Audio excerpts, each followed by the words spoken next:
مور کو جنت سے کیوں نکالا گیا؟ مور جتنا اب خوبصورت ہے اس سے کئی زیادہ جنت میں خوبصورت تھا۔ مور کی خوبصورتی پہ سبھی پرندے فدا تھے، لیکن ان سب خوبیوں کے باوجود مور سے ایسی کون سی خطا ہو گئی تھی جس سے اللہ تبارک و تعالیٰ نے مور کو جنت سے نکال دیا؟ اللہ تبارک و تعالیٰ نے جب حضرت آدم علیہ السلام اور اماں حوا کو پیدا فرمایا، اس کے بعد ان کو جنت میں بھیج دیا۔ وہ دونوں جنت میں بہت ہی پرسکون رہتے تھے، بہت ہی لذیذ میوے کھایا کرتے تھے، لیکن ایک اناج جس کو کھانے سے اللہ پاک نے انہیں منع فرمایا اور وہ اناج گندم تھا۔ چونکہ شیطان حضرت آدم علیہ السلام کی وجہ سے ہی جنت سے نکالا جا چکا تھا، اس وجہ سے شیطان کی حضرت آدم علیہ السلام سے دشمنی ہو گئی تھی۔ شیطان یہ چاہتا تھا کہ وہ کسی بھی طرح حضرت آدم علیہ السلام کو جنت سے نکال دے اور ساتھ میں اماں حوا کو بھی جنت سے نکال دے۔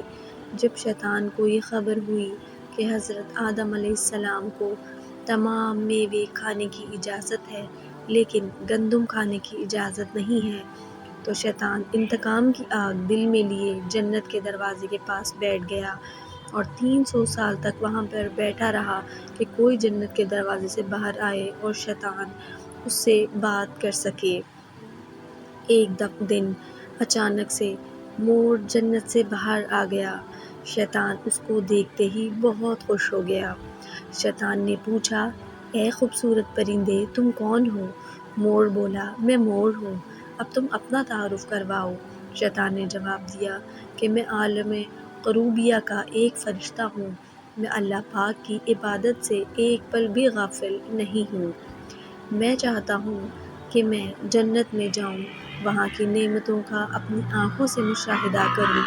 شیطان مور سے کہنے لگا کہ تم مجھے جنت میں لے جاؤ، میں تمہیں 3 ایسی باتیں بتاؤں گا جس سے تمہیں ابدی ہو جاؤ گی، تمہیں بڑھاپا اور بیماری نہیں آئے گی، تم ہمیشہ جنت میں ہی رہو گے۔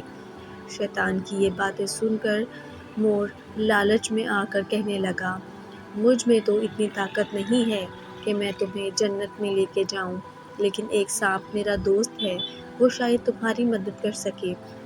مور سانپ کے پاس آیا، اس کو ساری بات بتائی۔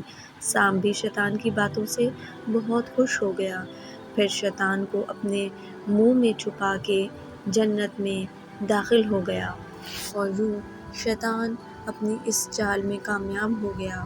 جنت کے تمام نگہبانوں کو یہ معلوم تھا کہ شیطان چال چل رہا ہے اور جنت میں داخل ہو چکا ہے۔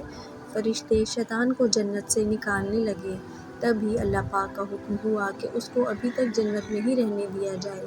وہ فرشتے اللہ تبارک و تعالیٰ کے حکم سے رک گئے، شاید یہ حضرت آدم علیہ السلام کا امتحان تھا۔ شیطان اور حضرت آدم علیہ السلام کے پاس اور اماں حوا کے پاس جا کر اپنی محبت کا اظہار کرنے لگا۔ وہ دونوں ہی شیطان کو پہچان نہ سکے، کیونکہ ماضی کے مقابلے میں شیطان کی شکل تبدیل ہو چکی تھی۔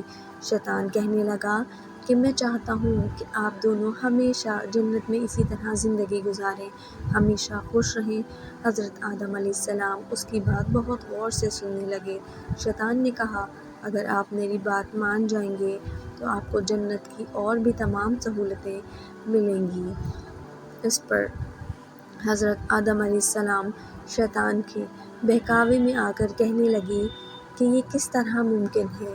شیطان کہنے لگا، ایک گندم کا دانہ اگر آپ دونوں چکھ لیں تو آپ کو ابدی حیات حاصل ہو جائے گی اور آپ جنت میں ہی رہیں گے۔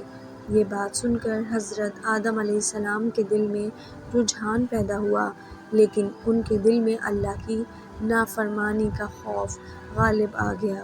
جبکہ اماں حوا شیطان کی باتوں میں آ گئیں، جس پر اماں حوا نے حضرت آدم علیہ السلام کو راضی کر لیا۔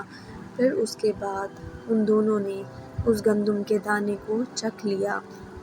جیسے ہی گندم کا دانہ ان کے اندر گیا تو دونوں کے سطر واضح ہو گئے، جس کے بعد دونوں اپنے اپنے سطر چھپانے لگے اور خوف خدا سے کانپنے لگے۔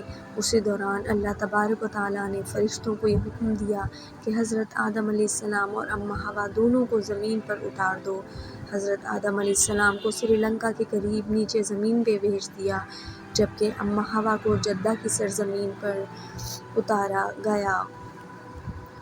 جن خوبصورت پیروں سے چل کر مور شیطان کو جنت کے اندر لے کر آیا تھا، وہی خوبصورت پاؤں اللہ پاک نے مور سے لے لیے۔ سانپ جو اپنے منہ میں شیطان کو لے کر آیا تھا، اس کے منہ کی خوبصورتی کی خوشبو کو چھین کر اس میں زہر بھر دیا، پھر مور کے ساتھ ساتھ سانپ کو بھی جنت سے نکال دیا گیا۔